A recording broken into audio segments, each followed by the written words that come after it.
Sa bayan ng San Mateo, isang lugar na tila tahimik ngunit pinamumugaran ng kababalaghan sa ilalim ng gabi, may isang samahang palihim na umiiral, ang mga Antingero.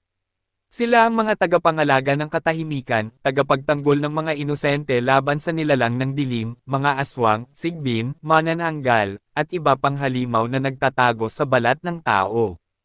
Sa gitna ng samahang ito, hindi ang pinakamalakas sa santukan, hindi rin ang pinakamabilis, kundi isang matandang payat, kuba, at halos hindi na makalakad ng walang tungkod ang pinakamataas na pinagkakatiwalaan pagdating sa estratehiya at plano, si Kaenteng.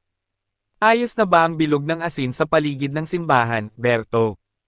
Tanong ni Kaenteng sa boses na tila laging paos, habang nakaupo sa silyang kahoy sa gilid ng lumang barangay hall. Oho, Kaenteng. Tinalian ko rin ng buntal ang punong akasya. Sabi nyo kasi, may malakas na enerhiya ang punong yun sa gabi, sagot ng binatang si Berto, isang baguhan sa samahan. Tumanggaw si Kaenteng at marahang tinapik ang kanyang tungkod sa lupa. Ang kanyang tungkod na mukhang ordinaryong kahoy, may balot na pisi at ukit ng sinaunang simbolo, ay palagi niyang hawak. Kadalasan, inaakala ng mga tao na ito'y simpleng gamit upang siya'y makatayo. Pero para sa ilang matagal ng kasapi ng mga Antingero, ang tungkod na iyon ay may lihim, isang lihim na tanging si Kaenteng at ang dating pinuno lamang ang tunay na nakakaalam. Huwag niyong maliitin ang lakas ng pag-iisip, ay-ho, wika ni Kaenteng kay Berto. Ang digmaan ay hindi lamang nasusukat sa lakas ng bisig, kundi sa talas ng isip. Sa likod ng kanyang katahimikan, si Kaenteng ang laging bumubuo ng plano kung paano sasagupain ang mga halimaw. Hindi na siya sama-sama sa mga labanan, hindi dahil sa kahinaan, kundi dahil pinili niyang manatili sa anino. Kung may laban, siya ang naghahain ng mapa, ng oras ng pag-atake, at ng mga paunang hakbang para matiyak ang tagumpay. Ngunit hindi lahat ay bilib sa kanya. Sa kabilang dulo ng barangay hall, nakatayo si Mondo, matangkad, matikas, at isa sa mga batikan sa samahan. Isa siya sa may pinakamaraming tagumpay sa harapang labanan. Ngunit ang kanyang pagmamataas ay kasing taas ng kanyang katawan. Bakit pa tayo umaasa sa matandang yan? Bulong ni Mondo sa kapwa Antingerong si Rodel. Pag sinipon yan baka hindi na makalakad. Tungkod lang ang alas. Ngunit kahit anong bulong, alam ni Kaenteng. Matalas ang kanyang pandinig, isa sa mga epektong dulot ng kanyang mutya na piniling itago sa marami. Hindi sa lakas nasusukat ang tunay na mandirigma, bulong ni Kaenteng sa sarili habang pinagmamasdan si Mondo. Darating ang oras na kahit ang asong tahol ng tahol, matututo ring kumilala ng lobo sa kanyang harapan. At ang oras na iyon, ay mas malapit na kaysa inaakala ng lahat. Gabing madilim. Walang buwan. Katahimikan ng bomb-alot sa buong bayan ng San Mateo, katahimikang naghuhudyat ng panganib. Sa silangan ng bayan, sa pagitan ng palayan at ng masukal na gubat, may isang lumang balon na matagal nang isinarado. Ngunit ngayong gabi, isang malamig na hangin ang bomb-alot sa paligid nito. Biglang nagliyab ang paligid sa maitim na apoy, at mula sa kailaliman ng balon, may lumabas. Isang babae. Payat, mapotla, may mahahabang kuko at mata na pula. Isa siyang dalikmata, isang uri ng aswang na may kakayahang lumikha ng ilusyon upang linlangan ang pandaman ng tao. Sumunod sa kanya ang tatlong lalaking pugot ang ulo, ngunit patuloy na gumagalaw, mga pugot na tapat na mga tagasunod ng dalikmata. Hinog na ang panahon, wika ng dalikmata. Ang mga Antingero, humihina. Sila na mismo ang sisire sa sarili nilang samahan. Sa barangay hall, nagtipon-tipon ang buong samahan ng mga Antingero. Nakatanggap sila ng ulat mula sa isang albularyong pinatay ng hindi maipaliwanag na nilalangsa. Tabing gubat, wala ang ulo, pero ang katawan ay hindi duguan. Malinis ang hiwa, tila sining ang pagkakaputol. Ako ang mamumuno sa pagsalakay, biglang pahayag ni Mondo, sabay hampas ng kamao sa lamesa. Hindi na natin kailangan ng masalimuot na plano. Papuntahin lang natin ang mga pinakamalalakas sa grupo. Guluhin natin ang kulungan nila, at tapusin ang lahat sa isang bagsak. Tahimik ang lahat, walang umimik, maliban kay Kaenteng. Hindi ito pangkaraniwang kalaban, aniya. Kung ang ulat ay totoo, hindi lakas ang kailangan, kundi pakiramdam. Kailangang kasama sa grupo sina Simo, Carding, at si Ilay, mga sensitibo sa enerhiya ng kababalaghan. Ngunit ngumisi lang si Mondo. Pasensya na, Kaenteng.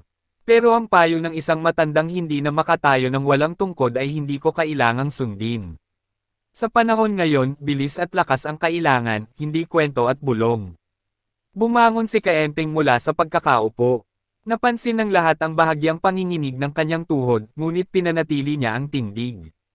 Kapag hindi mo sinunod ang plano, Mondo, hindi ako ang mananagot sa magiging resulta, kundi ikaw. 3 araw ang lumipas. Walang bumalik mula sa pangkat ni Mondo. Walang balita, walang senadorios. Hanggang isang gabi, may dumating na sugatang lalaking antinjero sa tanggapan nila.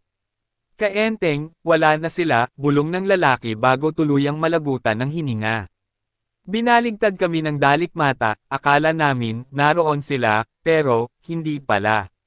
Nagngangalit ang mukha ni Alejandro, ang pinuno ng mga antinjero.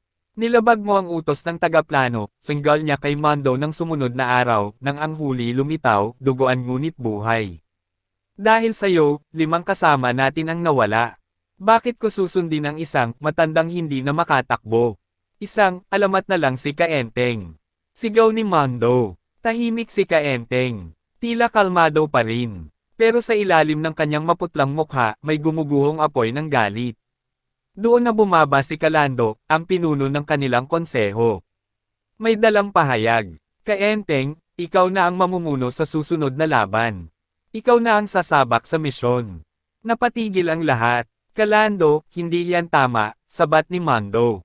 Mamamatay lang siya roon. Ngunit ngumiti si Kaenteng. Unang beses siyang ngumiti ng ganon sa loob ng mahabang panahon. Tama ka, Mondo, aniya. Mamamatay ang papasok sa dilim kung walang liwanag na dala. At ako, matagal nang handang maging liwanag sa mismong pusod ng kadiliman. Sabay tiningnan ni Kaenteng ang kanyang tungkod. Ito na ang matagal niyang hinihintay. Ang buong samahan ng mga antinjero ay tahimik habang papalapit si Kaenteng sa gitna ng bulwagan. Ang kanyang bawat hakbang ay may tunog, ang katok ng kanyang tungkod sa kahoy na sahig. Marahan, mabagal, pero may bigat, may layunin. Hindi na ito panahon ng sigawan, wika ni Kaenteng habang tumitig kay Mondo. Panahon na ng pagtuturo, hindi ng pagmamataas. At panahon na rin ng pakikidigma. Lumapit sa kanya si Calando at inilabas ang lumang mapa ng gubat ng Sulab kung saan huling namataan ang mga pugot at dalikmata. Kaenteng, ikaw na ang magplano ng galaw. Lahat kami, susunod. Nagbukas ng lumang kwaderno si Kaenteng. Mula rito'y may nakasulat na estratehiya, matagal na niyang pinag-aralan ang galaw ng mga nilalang ng dilim. Alam niya kung kailan sila mahina, anong oras sila malakas, at anong klase ng ilusyon ang kaya nilang gamitin. Sila'y nagpapanggap ng mga ligaw na kaluluwa, lumilikha ng imahe ng mga minamahal nating patay para linlangan tayo, paliwanag niya. Kaya't ang unang sandata natin, ay hindi mutya, kundi matibay na isipan. Walang papasok sa gubat na hindi dumaan sa pagsasanay sa pagbasag ng ilusyon. Sa gubat ng Sulab, 3 gabi ang lumipas bago tuluyang gumalaw ang grupo. 11 sila, pinangungunahan ni Kaenteng. Naroon sina Simo, Carding, at Ilay, ang mga may matalas na pandama. Nakasuot sila ng pulang pananggalang sa mata, isang espesyal na tela na may balot ng dahon ng tapayong, sangkap laban sa dalikmata. Tahimik ang gabi. Ang gubat ay tila humihinga ng malamig. Marami sa mga antinjero ang kinakabahan, hindi dahil sa mga aswang, kundi dahil si Kaenteng ang nasa unahan. Saan tayo lulusob, Kaenteng? Tanong ni Ilay. Hindi tayo lulusob, sagot ni Kaenteng. Papasok sila sa atin. Biglang humugot si Kaenteng ng uling mula sa bulsa at gumuhit ng bilog sa lupa. Tumindig sa loob. Huwag lalampas. Huwag matakot sa anino. Ilang sandali pa, nagsimulang lumamig ang paligid. Sumangaw ang amoy ng bulok na laman. Mula sa kadiliman, may lumabas. Mga pugot, sunod-sunod. Tumatawa. Sumisigaw ng mga salitang parang hindi tama. Tay, ako po ito? Silito, wika ng isang pugot habang papalapit kay Carding gamit ang boses ng kanyang pumanaw na anak. Kaenteng, si nanay ito, yakapin mo ako, kunin ng isang dalikmata. Ngunit si Kaenteng, hindi natinag. Sa halip, itinayo niya ang kanyang tungkod at tinutok sa lupa. Biglang nagliwanag ang dulo ng kanyang tungkod. Sumigaw siya, tanglaw ng pagong. Ipakita ang kanilang totoong anyo. At isang matinding liwanag ang lumabas mula sa kanyang tungkod. Nahulog ang mga ilusyon. Ang pugot ay naging malahayop na nilalang na ubod ng itim. Ang dalikmata, isang nilalang na puno ng sugat at balat na parang uling. Nagsigawan ng mga kasama ni Kaenteng. Ngayon, utos ni Kaenteng. Sugod. Habang naglalabanan ang mga Antinjero sa paligid, lumapit kay Kaenteng ang pinuno ng mga kalaban, ang dalikmata. Matanda, wala kang silbi. Pumunta ka rito para mamatay. Ngunit ngumisi si Kaenteng. Tinanggal niya ang takip ng dulo ng kanyang tungkod. Sa loob nito, may mutya, hugis bilog, kulay putik, may pagkinang na tila kabibe sa ilalim ng araw. Hindi mo ako kilala, sabi ni Kaenteng. Ang mutya ko ay ang mutya ng pagong na kayang durugan ang buto ng sinungaling at nilalang ng dilim. Biglang naglaho ang kabagalang dating dala niya. Sa isang iglap, sumipa si Kaenteng sa lupa, lumundag sa ere, at hinampas ang dalikmata gamit ang tungkod. Isang tunog na parang nabaling punong kahoy ang umalangaw-ngaw. Tumilapon ang dalikmata sa puno, at durog ang kanyang kaliwang braso. Nanlaki ang mata ng lahat, pati na si Mondo na nakasilip mula sa likod ng mga damo. Hindi siya matanda lang, bulong ni Mondo. Isa siyang alamat. Ang buong paligid ng gubat ng sulab ay ngayunoy pugad ng apoy, anino, at sigawan. Mula sa kaliwa, sumisigaw si Ilay habang ginagamit ang kanyang mutya ng pandinig upang iwasan ang mga dalikmatang sinasalubong sila sa kawayanan. Sa kanan, si Simo ay may hawak na mutya ng liwanag, sinusunog ang mga aninong nagtatangkang manggambala sa kanilang grupo. Ngunit sa gitna ng lahat, nandoon si Kaenteng, payat, tila mahina, ngunit ang kanyang bawat galaw ay kalkulado, ubod ng bilis, at pan ng layunin. Sa bawat hampas ng kanyang tungkod, may nababasag na nilalang. Hindi basta hampas, kundi pinatindi ng matandang kaalaman at galit na matagal ng inipon. Habang lumalaban, samasagi sa isipan ni Kaenteng ang mga alaala ng kanyang kabataan. Dati siyang isa sa pinakamalakas na Antinjero. Ngunit sa isang misyon noon, nilabanan nila ang isang general ng aswang, at halos mamatay ang lahat ng kanyang kasama. Sa kanyang pagmamalaki at pagsugod noon, hindi siya nagplano.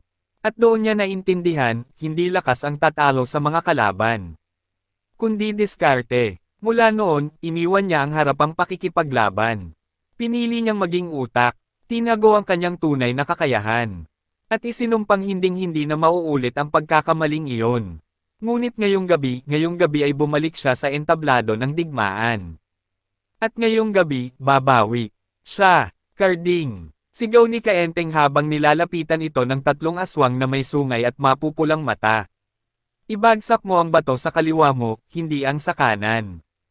Hindi nagtanong si Carding. Sinunod ang utos. Nahulog ang batok at mula roon ay bumulwak ang asol na usok, tanda na tinamaan nito ang bitag na itinanim ni Kaenteng isang araw bago sila lumusob. Nabulag ang mga aswang. Pinagpira-piraso sila ng ibang Antinjero. Kaenteng, paano mo nalaman? Tanong ni Ilay habang patuloy ang sagupaan. Pinag-aralan ko ang hangin, sagot niya. Ang amoy, ang lupa, ang takbo ng panahon. Hindi ito lakas. Ito'y obserbasyon. Mula sa di kalayuan, si Mondo ay nakamasid pa rin. Kanina'y mapanghamak siya, pero ngayon ay tulalang tulala. Puno ng hiya at pagkamangha. Hindi lang siya utak, siya ang sandata. Sa wakas, humugot si Mondo ng kanyang espadang bakal na may mutya ng apoy, at lumusob. Ngunit hindi siya nagpauna. Kaenteng. Sigaw niya. Patawad. Ako'y sunod na sa iyong utos. Ngumiti si Kaenteng kahit hinahabol ang hininga. Hindi pa huli ang lahat, ay-ho. Patunayan mo. Magkasunod silang lumaban. Si Kaenteng sa kanyang bilis at tungkod na parang letigo ng kidlat, si Mondo sa kanyang lakas at bangis. Magkasalungat noon, ngunit ngayong gabi magkasangga. Mula sa ilalim ng ugat ng matandang puno, isang dambuhalang dalikmata ang lumabas, ang pinuno ng mga halimaw. Higit 10 talampakan ang taas, may 4 na mata at balat na parang batong itim. May dila itong humahaba ng 3 metro, at mga kuko na kayang pumutol ng puno. Enteng, bulong nito. Matagal kitang hinintay. Hindi natakot si Kaenteng. Nilapit niya ang kanyang tungkod sa puso. At bumigkas ng sinaunang panalangin.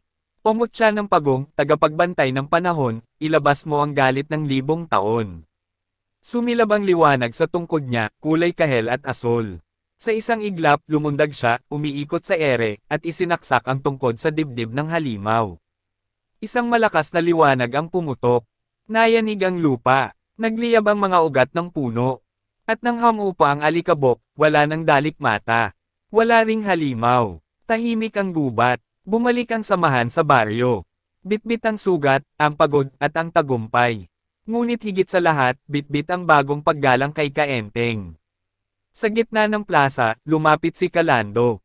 Kaenteng, wika niya, mula ngayon, ikaw ang magiging tagapanguna ng mga Antinjero. Hindi lang dahil sa talino mo, kundi dahil sa puso mong hindi tumanda.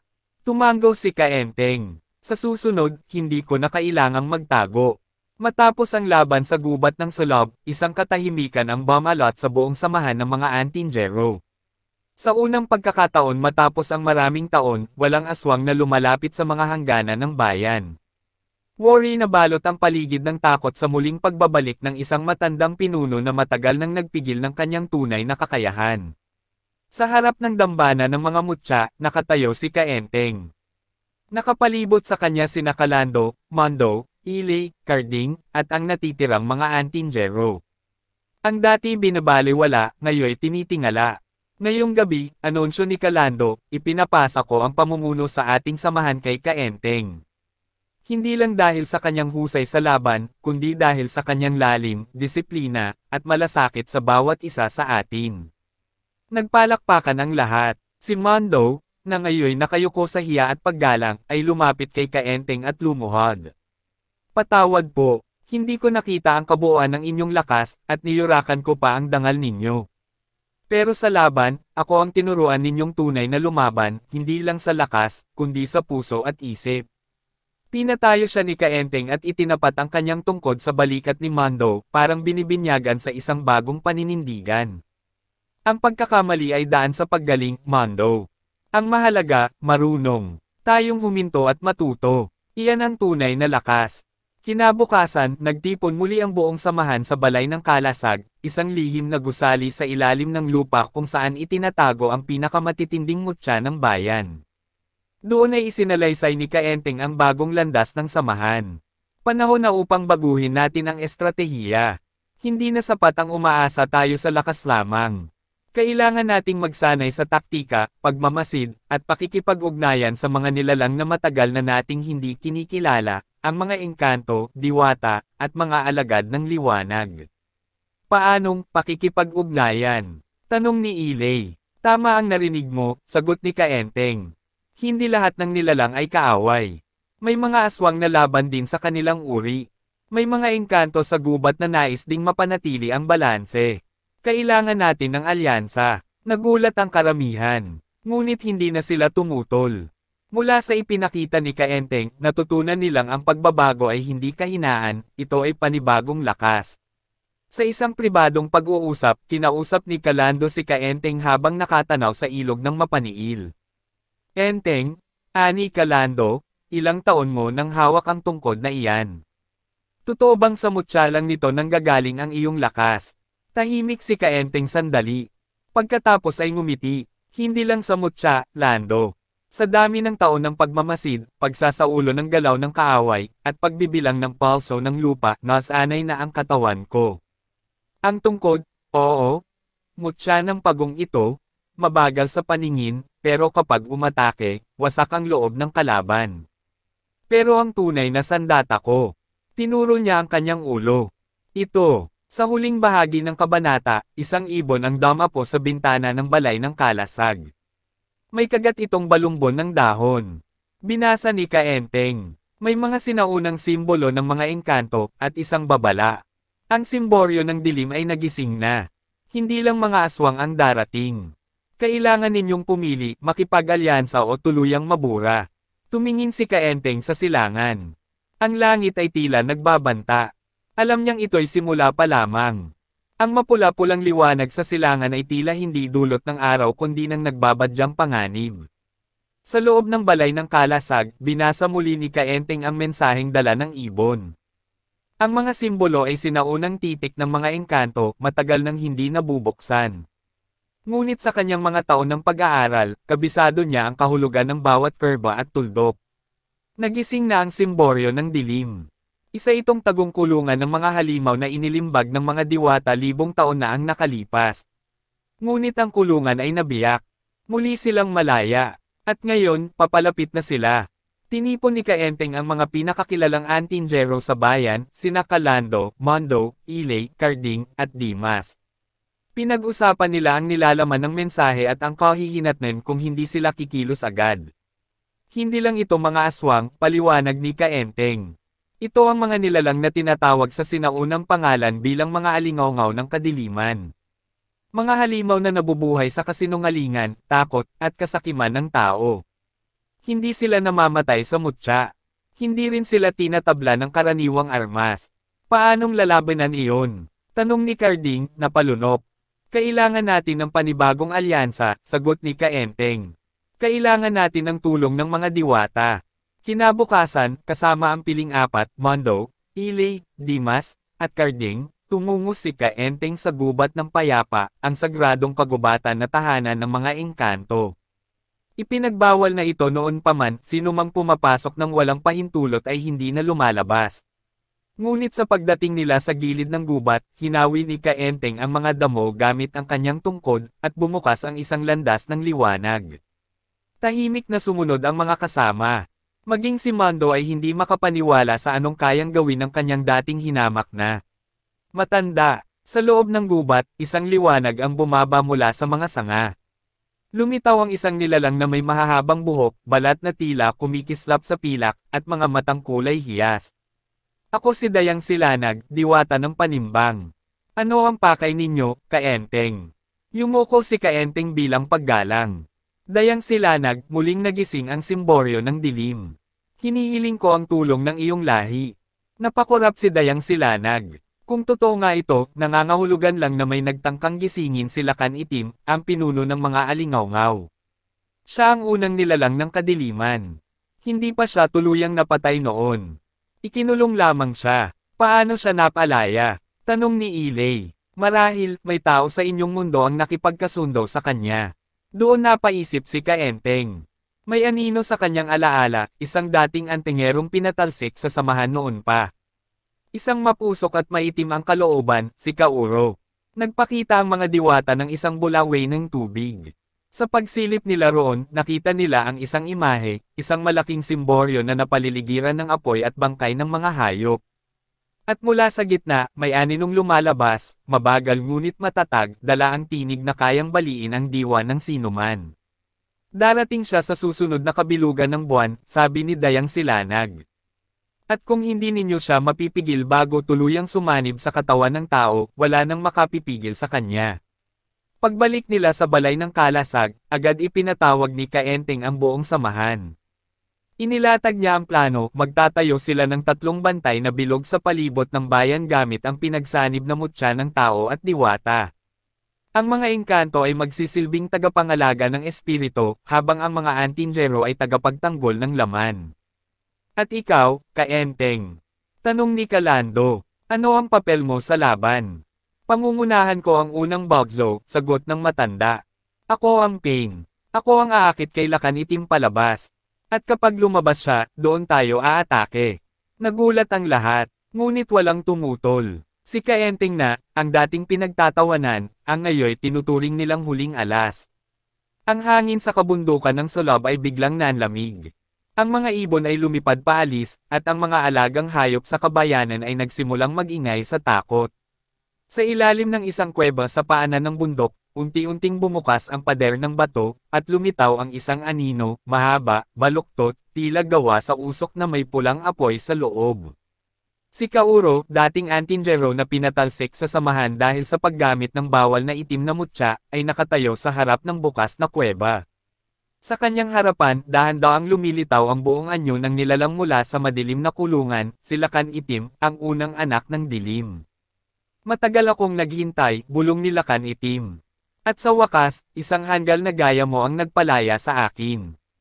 Hindi nagsalita si Kauro. Nakatungo lamang siya, hawak ang mutyang itim na hugis buwaya, isa sa mga pinakamapanganib na uri ng mutya na isinumpa pa ng mga diwata. Handa na ang bayan, wika ni Kauro. Ang mga antinjero ay mahahati. Ang mga diwata ay mahina. Ang kanilang utak matanda't unti-unting nauupos. Matanda, utak, umalangaw-ngaw ang halakhak ni Lakan Itim. Ang sinasabi mo ay si Kaenteng. Sa kampo ng mga antinjero. Sa kabilang dako, sa ilalim ng balay ng kalasag, naghahanda na ang buong samahan. Gumuguhit si Kaenteng ng 3 bilog sa paligid ng mapa ng bayan, bantay hangin, bantay lupa, at bantay apoy. Ako ang sasama sa bantay hangin, sabi ni Mando. Mula nang mapahiya siya at maraming nasawi dahil sa kanyang pagsuway, naging tahimik siya ngunit mas determinado. Kailangan kong patunayan na kaya kong sumunod at makipaglaban ng tama. Ang mahalaga ay hindi pagbawi ng dangal, sagot ni Kaenteng. Ang mahalaga ay ang pagbawi ng buhay ng ating bayan. Habang sinisiyasat nila ang mutya ni Kaenteng, napansin ni Ilay na may mga ukit sa tungkod nito na hindi pa nila nakikita noon. Isa roon ay hugis pagong, nakapalibot sa lumang inskripsyon. Ano ang ibig sabihin nito? Tanong ni Ilay. Pagong, ang tawag dyan? Oo, sagot ni Kaenteng. Ngunit ang totoo, ito ang mutya ng panahon. Isa itong mutya na kayang magpalakas ng katawan sa napiling sandali. Ngunit sa halip na gamitin ito sa araw-araw, itinago ko ito. Piniling huwag ipagmayabang. Sa tamang oras lamang ito gagamitin, ngayon na iyon. Sa gabi ng kabilugan ng buwan, bumalot ang usok sa buong bayan. Mula sa himpapawid ay bumaba ang mga nilalang ng dilim, may pakpak na parang paniki ngunit katawan ng tao, at may mga bibig sa dibdib. Ang bantay hangin ay agad sumalag. Si Mando at Ilay ay nagtulungan sa pagsabog ng liwanag mula sa kanilang pinagsanib na mutya. Ngunit tila walang epekto sa nilalang. Hindi sila tinatablan. Sigaw ni Ilay. Si Kaenteng lang ang makakakilala ng kahinaan nila. Sigaw ni Mando. Sa gitna ng gulo, biglang dumating si Kaenteng. Mabagal ang kanyang hakbang. Ngunit sa pagtama ng kanyang tungkod sa lupa, isang pagsabog ng enerhiya ang naganap. Tila biglang bumagal ang paligid. Ang mga nilalang ng dilim ay napatigil, at sa isang iglap, lumundag si Kaenteng, mataas, matulin, at malakas ang palo. Isang hampas sa nilalang, at ito'y nadurog, buto, laman, at kaluluwa. Nagulat ang lahat. Si Kaenteng, na dating inaakala nilang mahina, ay lumilipad sa gitna ng labanan. Bawat palo ng kanyang tungkod ay tila palakaw na dumudurog sa mga halimaw. Ang kanyang katawan ay naging matatag, mas mabilis pa sa batang mandirigma. Ngunit habang nagwawagi sila, isang pamilyar na tinig ang pumuno sa hangin. Hindi pa tapos ang gabi, Kaenteng. Lumitaw mula sa usok si Lakan Itim, kasama si Kauro, na ngayon ay may mas maraming mutyang itim sa kanyang katawan. Ang langit ay tila na punit. Ang mga bituin ay nawala. Isang anino ang bumalot sa paligid ni Lakan Itim. Muling bubuksan ang gabi ng walang umaga, bulong ni Lakan Itim.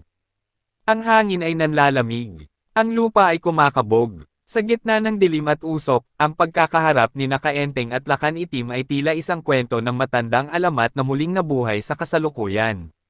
Sa likuran ni Lakan Itim ay si Kauro, balot sa mutyang itim, ang kanyang mga mata ay tila nawalan na ng kaluluwa. Ang mga anino sa paligid ay gumagalaw, humahalik sa lupa't tila dumadaloy tulad ng tubig. Isa na siyang sisidlan ng kadiliman. Matagal na tayong magkaiba ng paniniwala, Enteng, ani Kauro. Habang ikaw ay nagtago sa likod ng plano't prinsipyo, ako'y naghanda sa katapusan ng lahat. Sumagot si Kaenteng, habang hawak pa rin ang kanyang tungkod. Hindi ako nagtago. Pinili ko lamang ang tamang oras. At ngayon na ang panahon para tapusin ang aninong isinilang mo. Sa isang iglap, sumugod si Lakan Itim. Ang kanyang katawan ay parang ulap ng usok at apoy. Sa bawat hakbang ay natutunaw ang damo, namamatay ang punong kahoy. Umiwas kayo. Sigaw ni Mando. Sumabog ang unang bulk zone ng enerhiya. Tinamaan ng anino ang ilang antinjero, at tila kinain ng kadiliman ang kanilang mutya. Isa-isang bumagsak ang mga mandirigma ng liwanag. Ngunit sa gitna ng pagkawasak, isang liwanag ang sumiklab. Galing ito sa tungkod ni Kaenteng. Ang kanyang mga mata ay kumikislap, at ang kanyang anyo, bagamat payat pa rin, ay tila may lakas ng kabayo't agila. Hinampas niya ang lupa gamit ang tungkod. Lumitaw ang isang bilog na simbolo, isang guhit ng panahon. Tumigil ang kilos ng mga anino. Lahat ng nilalang ay napahinto sa isang iglap. Hindi ko kailanman ginusto ang maging bayani, sabi ni Kaenteng habang humahakbang palapit kay Lakan Itim. Ngunit ngayong narito ka, at nariyan si Uro, wala akong karapatang magpahinga pa. Itinaas niya ang tungkod. Ang mutya ng pagong sa dulo nito ay kumislap, at biglang bumalot sa katawan ni Kaenteng ang anyo ng isang higanteng pagong na yari sa liwanag at batong may ukit. Tumayo siya ng tuwid. Ang kanyang mga paa ay tila hindi na nangangailangan ng tungkod, bagkus, ito ngayon ang kanyang sandata. Hinampas niya si Lakan Itim, at unang beses, naramdaman ng halimaw ang sakit. Nipaurong ang nilalang ng dilim. Paanong? Sigaw ni Lakan Itim. Walang dapat makasakit sa akin. Ang mutya ng pagong ay hindi gawa sa lakas ng braso, sagot ni Kaenteng. Ito'y gawa sa lakas ng panahon. At ngayong panahon na para mabulok ka sa sarili mong kadiliman.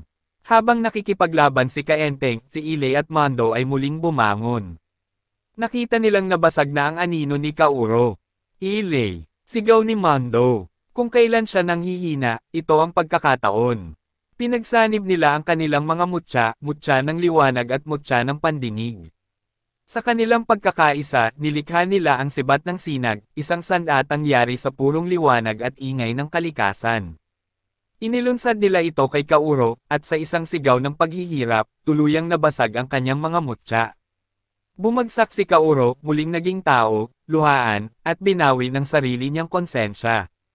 Nagbabaga ang katawan ni Lakan Itim. Nawawala ang anyo niyang usok. Unti-unti siyang nagiging laman at buto. Nanghihina siya. Ngunit sa huling sandali, tinangkang gumamit ng sumpa ng kadiliman. Tinangka niyang pasabugan ang buong bayan gamit ang puso ng anino, isang itim na bato sa kanyang dibdib. Ngunit si Kaenteng ay tumakbo, hinampas ang lupa, at tumalon sa ere, mas mataas pa sa anumang nakita ng mga Antinjero. Isang huling hampas ng kanyang tungkod, tuluyang dinurog ang bato sa dibdib ni Lakan Itim. Ang dilim ay biglang nawala. Ang liwanag ay bumalik. At sa unang pagkakataon, narinig ng bayan ang tahimik na paghinga ng kalikasan. Bumalik sa anyong payat si Kaenteng. Ngunit sa kanyang pagyukot paglakad, wala na ang dating kahinaan. Ang kanyang tungkod ay muling naging sandalan, ngunit ito'y may bagong taglay, ang respeto ng buong samahan. Lumapit si Mando at yumuko sa kanyang harapan. Patawad, Kaenteng, sa lahat ng aking pagkukulang. Walang saysay ang pagpapatawad, sagot ng matanda, kung hindi ka matututo. Ngunit ngayong natuto ka, ikaw na ang susunod na utak ng samahan.